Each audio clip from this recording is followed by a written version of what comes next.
Aujourd'hui, je vais vous parler de succès. Succès, devoir, obligation, responsabilité. Si vous approchez le succès d'une quelconque autre manière, la plupart des gens pensent, eh bien, si l'économie fonctionne, je réussirai. Je réussirai quand cette chose arrivera. Si je gagne à la loterie, je réussirai. Écoutez, vous ne réussirez pas tant que vous ne l'exigerez pas. Ça ne marchera pas si vous ne l'affirmez pas. Si vous ne dites pas, c'est à moi, c'est important, vous ne réussirez pas. Je sais de quoi je parle, parce que je l'ai vécu. J'ai passé les 25 premières années de ma vie comme un spectateur, à regarder les autres réussir et à me demander pourquoi je n'y arrivais pas. Le succès est votre devoir, c'est votre obligation et votre responsabilité. Près de 90% des directeurs de vente disent qu'ils n'ont pas le temps. Et une fois encore, ça remonte à... Si vous saviez qu'il allait ajouter de l'argent à votre banque aujourd'hui, prendriez-vous le temps de le récupérer? Donc ils le feront, parce qu'ils prennent du temps pour les choses qui leur rapportent de l'argent.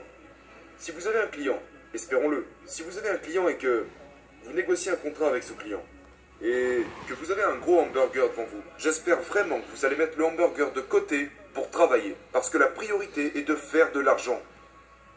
Dans le même sujet, ce directeur ne croit pas que les formations de vente se convertissent ou permettent de gagner plus d'argent. Donc il ne prend pas de temps pour ça. En fait, quand vous dites que vous n'avez pas le temps, ce que vous dites en réalité, c'est « ce n'est pas ma priorité ».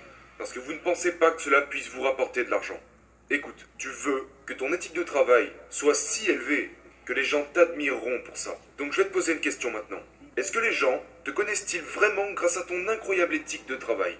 Si tu ne peux pas répondre oui à cette question, mon gars, tu ne fais même pas partie du top des 10%. Tu dois arriver au sommet. Les gens doivent te connaître, pas parce que « oh, c'est un bon vendeur »,« oh, il est bon à ça »,« oh, c'est un artiste »,« oh, c'est un pianiste »,« oh, il a écrit une super, tu sais, histoire ». Les gens ont besoin de te connaître pour une chose en priorité. Il travaille, il produit. Le gars est là tous les jours. Le gars se met la pression et se pousse lui-même. Parce que la vérité est que, peu importe si vos idées sont bonnes, ou si vos compétences sont bonnes, si tu ne travailles pas, mon gars, si tu n'agis pas de telle sorte à ce que les gens se disent « Mon Dieu, mais comment ce gars fait-il tout ça ?» Si tu ne travailles pas à ce point, à un niveau hors norme, une action massive, une éthique de travail énorme qui va créer ta force. Tu dois avoir cette discipline de vie. C'est juste un chemin. C'est un chemin normal que les gens considèrent anormal. Si vous ne travaillez pas à ce niveau-là, vous n'aurez rien. Bâtissez votre éthique de travail. L'éthique de travail. Renseignez-vous. La plus grande lutte était de contourner les gens qui disaient que je pourrais pas le faire. Sérieusement, c'est le plus grand combat. Genre, vous parlez à un gars qui vous dit « Ouais, tu peux y arriver ». Et le lendemain, vous l'entendez dire aux autres « Non, c'est un malade, il y arrivera jamais ». Vous savez, il y a si peu de gens qui vous diront de le faire. La plupart vont vous dire « Économise ton argent, protège-toi, fais attention, ne prends pas de risques ». Prendre des risques est la meilleure façon de les éviter. Donc, la plus grande bataille que j'ai dû mener a été menée contre ma famille. Les personnes les plus proches de moi étaient en réalité les plus dangereuses. À chaque fois que je sortais pour faire un nouveau deal, tout le monde me disait « Mais tu n'as pas besoin de faire un truc pareil. Tu dois avoir du carburant dans ton tank. Mais sache que dès que tu voudras accélérer, il y aura quelqu'un à l'arrière qui te dira « Sois prudent. » Mais personne n'aime être dérangé par les passagers de la banquette arrière, d'accord? Donc ils sont assis à l'arrière et ils exerceront toujours une pression mentale sur les freins quand vous essaierez d'accélérer. La négativité est juste négative. Il n'y a pas d'argent, il n'y a pas d'avenir en étant négatif. Donc quelle est la solution? Tu sais, je ne peux pas faire ça, nous ne pouvons pas faire ça, ça ne peut pas arriver, c'est pas possible. Oh mon Dieu, les taxes sont trop élevées, les taxes sont trop... Tu es pessimiste, mon gars. C'est négatif. C'est négatif. Regarde, il y a tellement d'abondance dans la négativité qu'à proprement dit, ça devrait vous suffire pour vous faire comprendre qu'il n'y a pas de valeur là-dedans.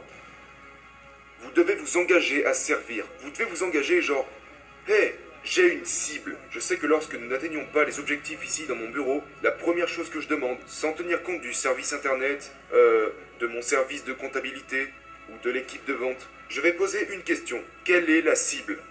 Pas de cible? Pas de vente.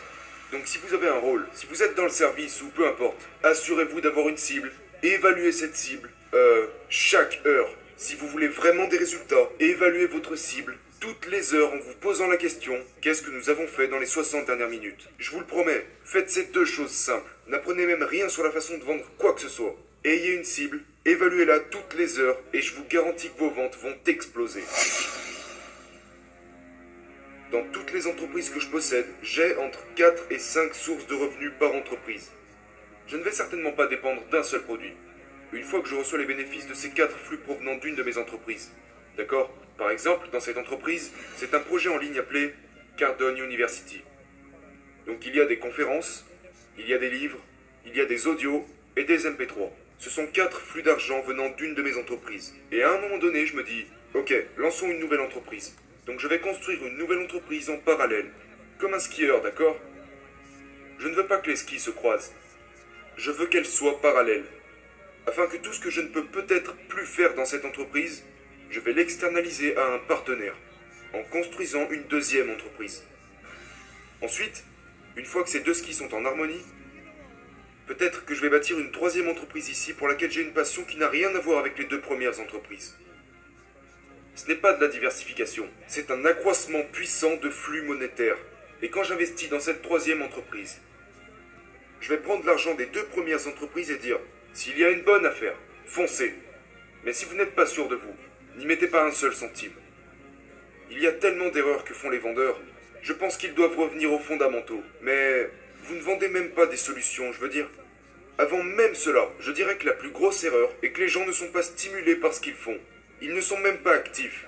Ils ne montrent aucun intérêt pour le processus. Et ils perdent leur intérêt. Dernièrement, j'étais à Barcelone. Je passais devant une boutique et je regardais une montre depuis dehors. La boutique n'était pas fermée. J'aurais pu acheter cette montre. J'avais les moyens de l'acheter.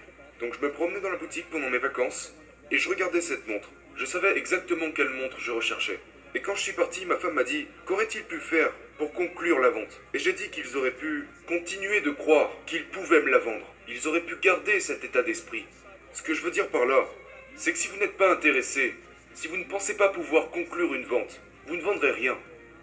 Donc la principale erreur que commettent les vendeurs et les gestionnaires dans leur boutique est qu'ils supposent faire des ventes à certains jours plutôt que d'autres.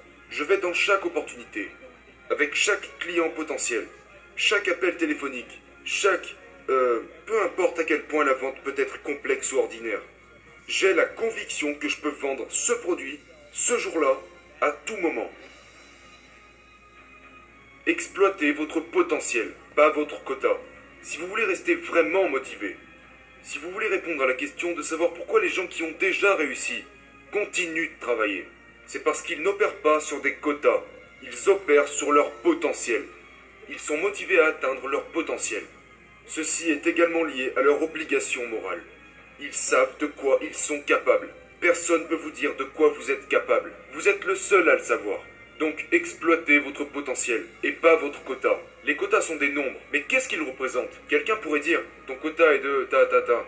Ok, mais basé sur quoi? Comment tu es arrivé à ce quota? Les gens choisissent un certain quota ou un certain nombre parce qu'ils pensent que c'est important ou simplement pour se comparer à d'autres personnes dans leur industrie. N'opérez pas sur les quotas. Vous les voulez, bien sûr que vous les voulez, mais ce qui vous motive, c'est l'atteinte de votre potentiel. Et certainement pas quelques nombres ou quelques mécanismes. Mon potentiel, je le connais. Je sais à quoi il s'apparente. Et vous devez connaître le vôtre. Exploitez votre potentiel, pas seulement un quota. Et je vous le promets, vous serez extrêmement motivé, jour et nuit.